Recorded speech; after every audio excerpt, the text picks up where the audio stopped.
I am Nagavelli Prasad, working in TSWR Center of Excellence, Karimnagar. Before starting this session, I want to ask you a question. My dear students, hemoglobin binds with oxygen at alveolar level, right? And it is dissociating with oxygen at tissue level. Why? The answer is pressure gradient of oxygen varies from lungs to tissues. So the relationship between oxyhemoglobin saturation and pressure gradient of partial pressure of oxygen, when we plot it on the graph, a curve will form. Such curve is known as oxygen hemoglobin dissociation curve. The curve appears in the form of sigmoid. So this curve is known as sigmoid curve. My dear students, now I am going to tell you what are the favorable conditions to form oxyhemoglobin, what are the favorable conditions for oxygen hemoglobin dissociation.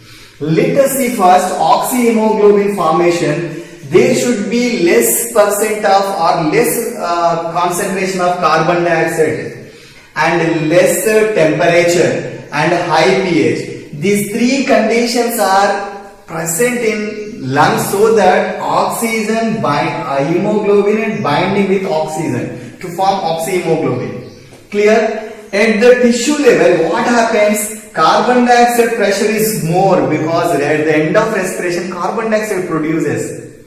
So tissue level carbon dioxide is more obviously, and temperature is also high in the tissue level because at the end of respiration temperature will release, heat will release. And finally pH should be less. So pH in the sense H plus ion concentration is high. So tissue level H plus ion concentration should be high, will be high so that pH is less. So these are the favorable conditions so that oxygen dissociate with hemoglobin. So these are the favorable conditions so that oxygen binding with the hemoglobin. So this will explain us how oxygen and hemoglobin will bind or dissociate. My dear students, the effect of carbon dioxide and H plus ions on the affinity of the on the oxygen affinity of the hemoglobin is known as Bohr's effect.